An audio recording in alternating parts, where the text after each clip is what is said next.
your domain is also R, range is also R. Why? Because your input is same as your output. So you are taking any real number from the set of real number, your answer is the same. Where all the constants of A belongs to the set of real number, X also belongs to the set of real number, it is called a polynomial function. Suppose X is less than 0, you should take it in the form of minus X. If X is equal to 0 or greater than 0, you should take it as X.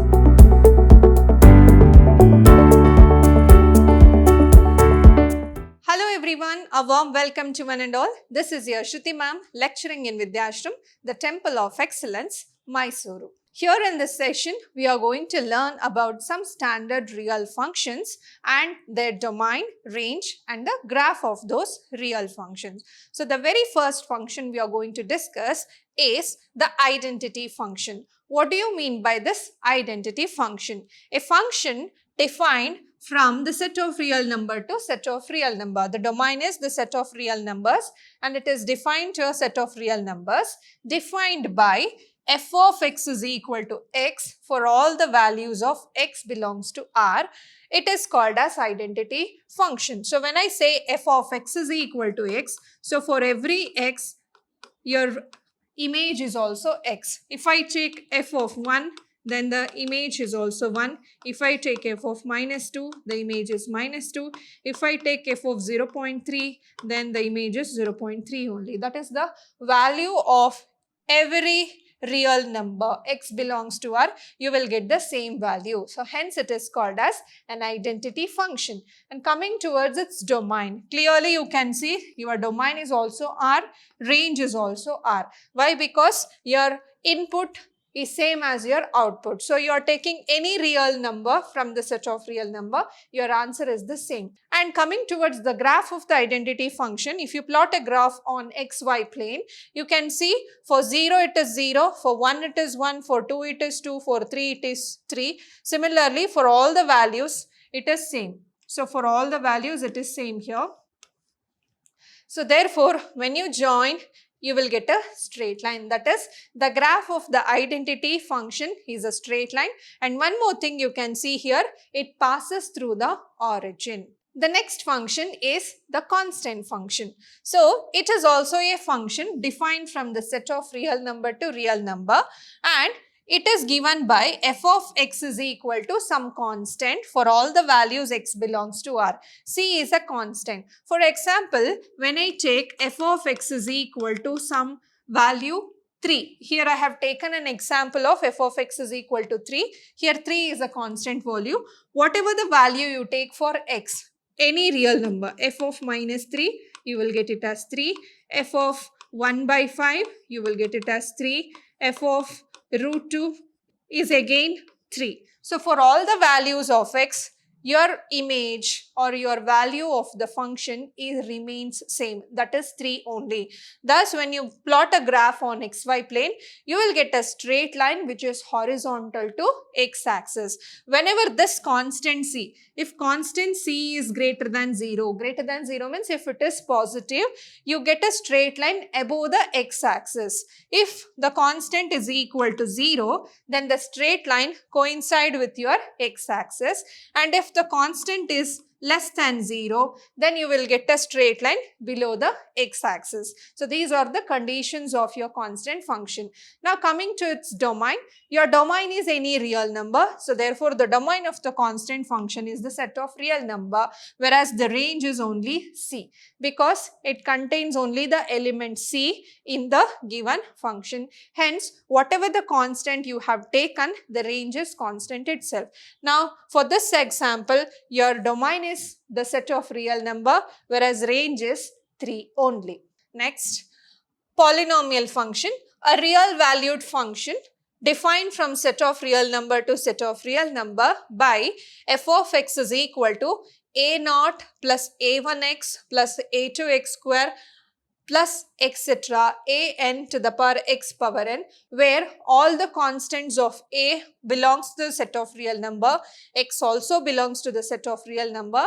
It is called a polynomial function. For example, we can take x square plus 3x plus 2. This is an example for a polynomial function. 2x plus 10 is an example for a polynomial function. When I say root x plus 2, this is not an example for a polynomial function because you can clearly see the power of x is 1 by 2. So, therefore, here n must only belongs to the set of natural number. That is, the powers of x should be only a natural number or 0. Hence, we have a first constant as a0, whereas a0, a1, a2, a3 and an can be any real number, but the powers of x must be always 0 or natural number. So, therefore, here are few examples of polynomial function, and depending upon the types of polynomial, we will get a different graph. For example, the first one here I have taken an example of a quadratic polynomial. Why we say it as a quadratic? Because the power of a variable is 2. So, the degree of the variable is 2. We call it as a quadratic polynomial. I have taken an example of f of x is equal to x square, and here is the graph of the function f of x is equal to x square. Why? Take any value, f of 1, it is 1, f of minus 1, it is 1, f of 2, it is 4, f of minus 2, it is 4 only. So, whether it is f of plus or minus n, you will get always n square. And you can clearly see the graph of f of x square here. F of x is equal to x square. That is, the domain is any set of real number. So, therefore, for this function here, that is f of x is equal to x square, your domain is the set of real number, whereas the range, you can see the range, the value of f of x lies only in the first quadrant or above the x-axis, first and second quadrant. Here the value of y is positive. That means y is nothing but f of x here. So, therefore, the functional value is always positive. Hence, it is from 0, infinity, or you can say the set of non-negative real numbers. So, this is the range of the given function f of x is equal to x square. Next, we have a linear function. Linear function is also a polynomial function which is given by f of x is equal to mx plus c, where m and c are constant, you can say. So, this is an example for a linear function. And when you plot a linear function in your xy plane, it is always a straight line. So, therefore, the shape of the graph of a linear function is always a straight line. Here I have taken an example of x plus 10. When you take x plus 10 as a graph, when you plot it on xy plane here, if you take f of x is equal to x plus 10. So, for 0 it is somewhere 10, for 1 it is 11, for 2 it is 12. Similarly, for minus 1 it will be 9, for minus 2 it will be 8. So, you will get a straight line cutting the x-axis and y-axis. So, therefore, the shape of the linear function is always a straight line. One more example of a polynomial function here I have taken is y is equal to x cube, that is f of x is equal to x cube, a cubic polynomial. So, you can see this is the graph of your cubic polynomial. Clearly, you can see this is f of 0. So, 0 cube is 0. And here we have f of 2, which is 4, whereas f of minus 2 is minus 4. And f of 3 cube is somewhere here 9, and f of minus 3 will be minus 9. So, therefore, when you plot, this is the graph of a cubic polynomial. Next one, we have a rational function. So, what do you mean by rational function? A function defined from R to R, and it is in the form of f of x by g of x, where both f of x and g of x are polynomial. The condition is the g of x polynomial cannot be equal to 0. So, here I have taken an example of rational function in the form of 1 by x. Clearly, you can see here x cannot be equal to 0. Then what is the domain of this function? You can choose all the values of real function or real number except 0, because you can't take x is equal to 0 there. So, therefore, the domain is r minus 0 for the given function. Here is a rational function, and you can see here x is positive. Whenever the value of x goes on increasing, f of x decreases, and if x is negative, you can see if x is negative here, the value of the function here also, you can clearly see this is the graph of the rational function 1 by x. The next one is the modulus function. It is also called as absolute function. We are writing only the absolute values for a given function, and how it is defined. It is a real function from the set of real number to real number defined by f of x is equal to modulus of x, and it is denoted by mod x. And how it is defined? It is defined as minus x for all the negative real number. Suppose x is less than 0, you should take it in the form of minus x. If x is equal to 0 or greater than 0, you should take it as x. That is, suppose if you have f of 3, then modulus 3. Since 3 is positive here, since 3 is greater than 0, the value is 3 only.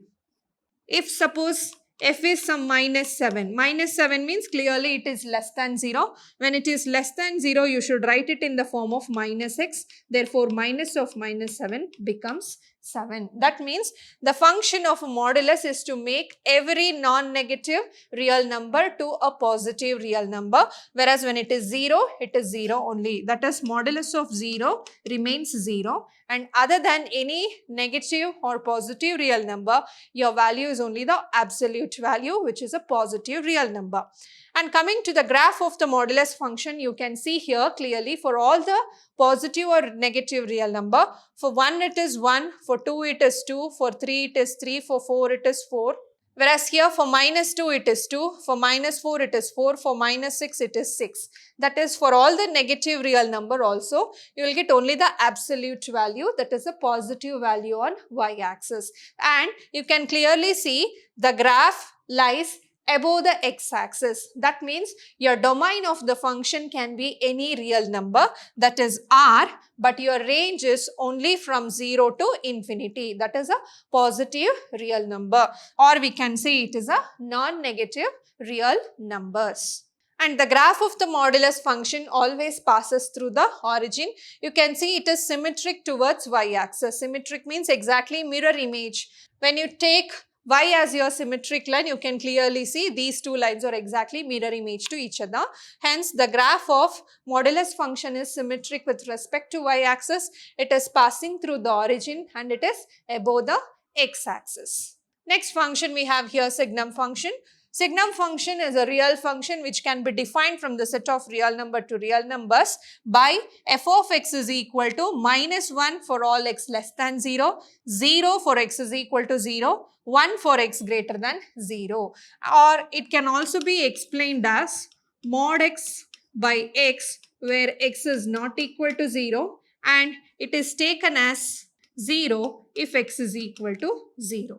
So that means you know the value of modulus x. Modulus x can also be taken as plus or minus x. So therefore, when it is modulus x by x, either you will get x by x as 1, and if this is only when x is greater than 0. If x is less than 0, then minus x by x you will get it as minus 1. Hence, we have these two conditions.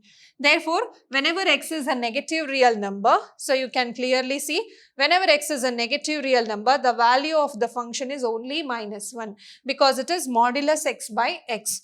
And whenever x is 1, and whenever x is greater than 0, that is the positive set of real number. For all positive values of x, you can clearly see it is x by x, which means 1. So therefore, the only value for all the set of real numbers greater than 0, you will get it as 1. And for x is equal to 0, it is 0. Hence, here is a small open circle we need to substitute, because for 0 it is 0, and for greater than 0, you have y is equal to 1.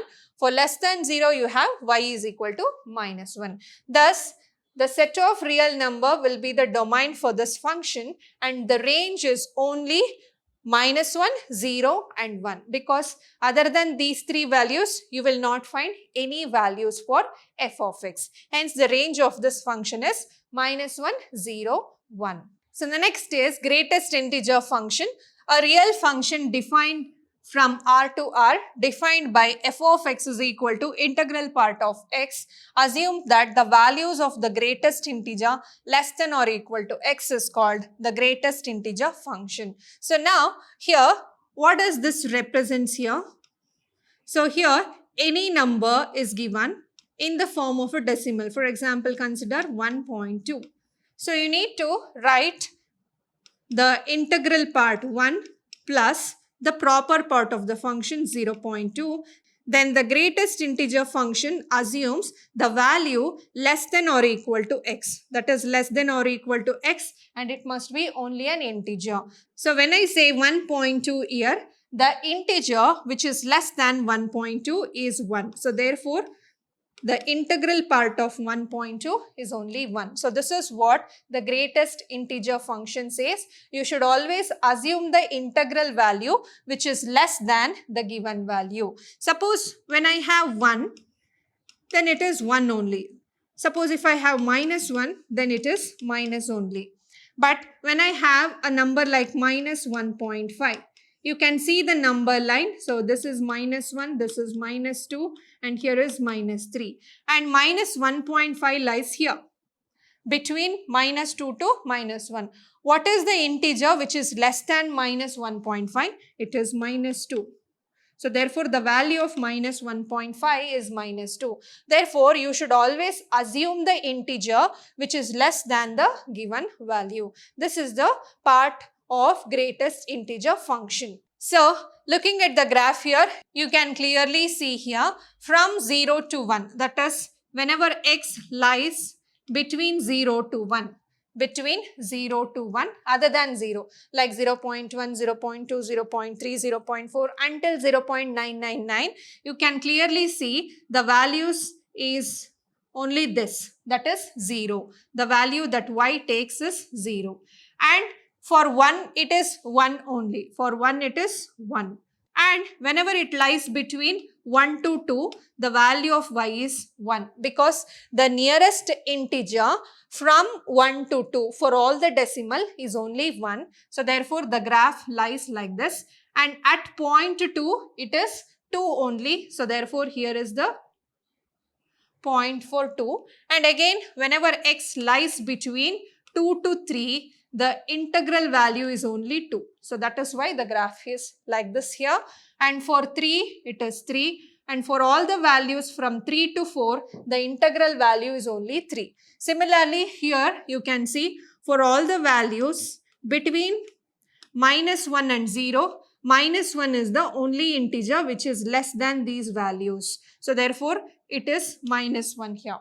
And whenever it is between minus 2 to minus 1, the only value it takes is minus 2. Hence, it is here. For minus 2, it is minus 2. And for minus 3, it is minus 3. But whenever x lies between minus 3 to minus 2, then the integer value is only minus 3. Hence, the greatest integer function helps us to take the value which is less than or equal to the given real value. The next one here we have is a square root function. A square root function is only defined for x greater than or equal to 0. So it is defined only for x greater than or equal to 0, because we doesn't have any real number as a negative inside the square root. So we do not say it as a real function. So therefore, the square root function is defined only for x greater than or equal to 0.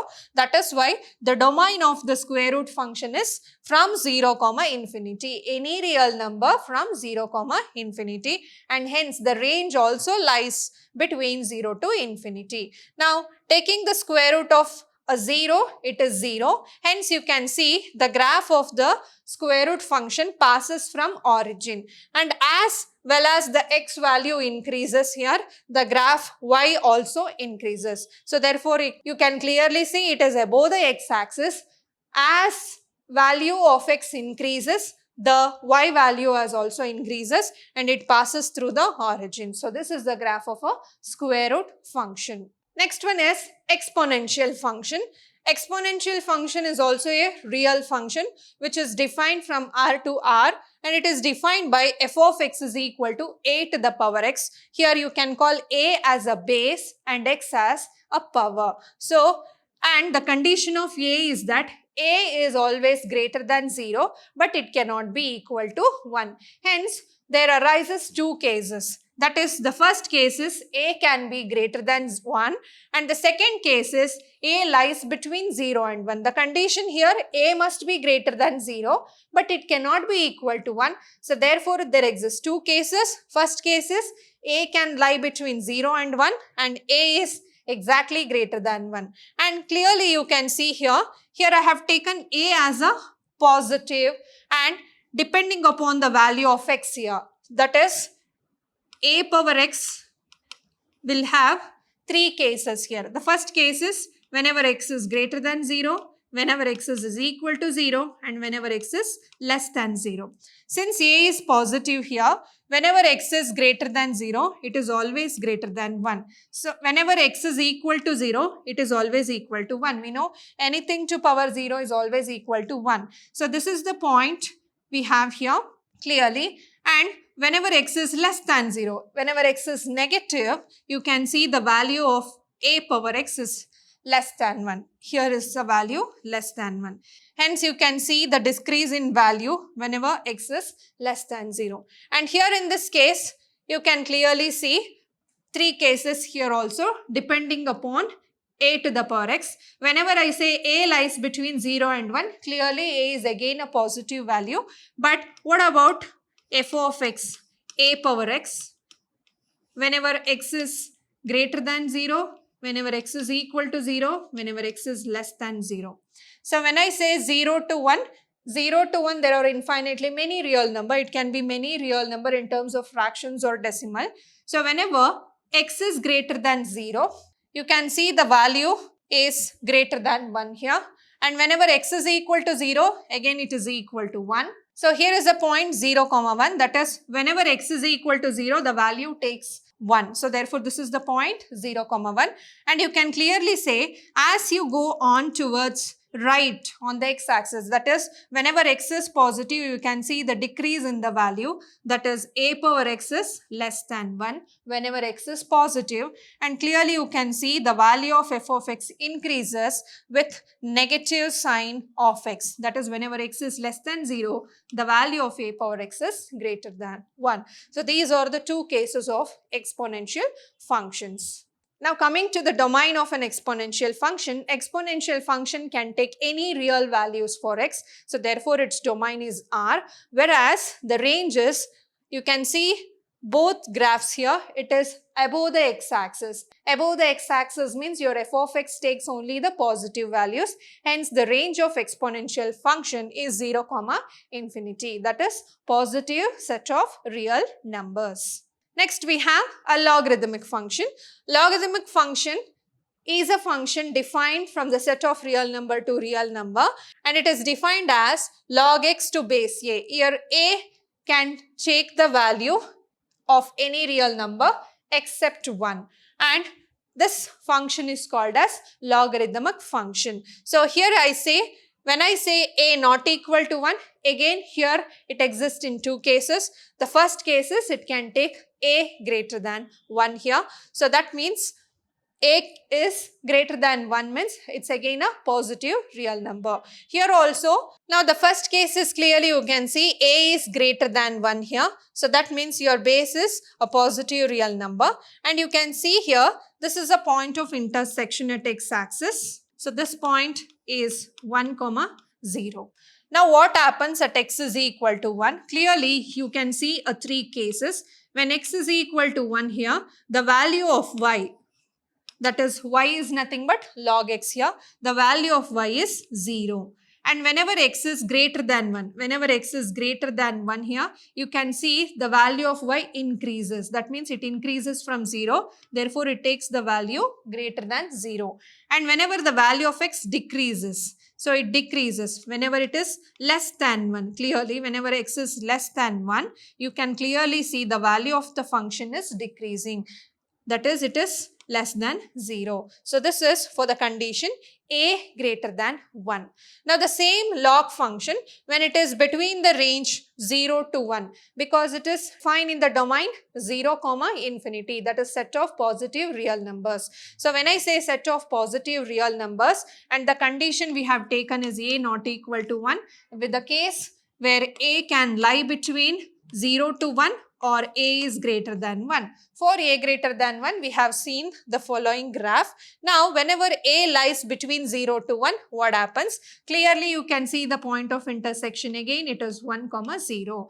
That is, y is equal to log x to base a. Now, here also there exist 3 cases. You can see at x is equal to 1, the value of the function is 0. And for x greater than 1, that is for greater than 1 towards the right. If x is greater than 1, the value of y is decreasing. That is, it is less than 0. Clearly, you can see the value of x is less than 0. It is a negative values here. And whenever x is less than 1 or between 0 to 1, this is the range. Whenever x takes the value of this range, you can see the value of y is increasing. Therefore, it is greater than 0. So, this is the case of log function whenever the base lies between 0 to 1. And now the domain of the logarithmic function is always defined in the set of positive real numbers, that is 0, infinity, and range can be any real number. You can observe both graph here. Your value of y is also in positive y and negative y along with 0. Hence, the range of your log function may be any real number, but the domain is only the set of positive real numbers. So, these are some standard functions and their graph with respect to their domain and range. So, we'll meet you in the next session. Until then, keep watching, keep learning and keep exploring. Thank you.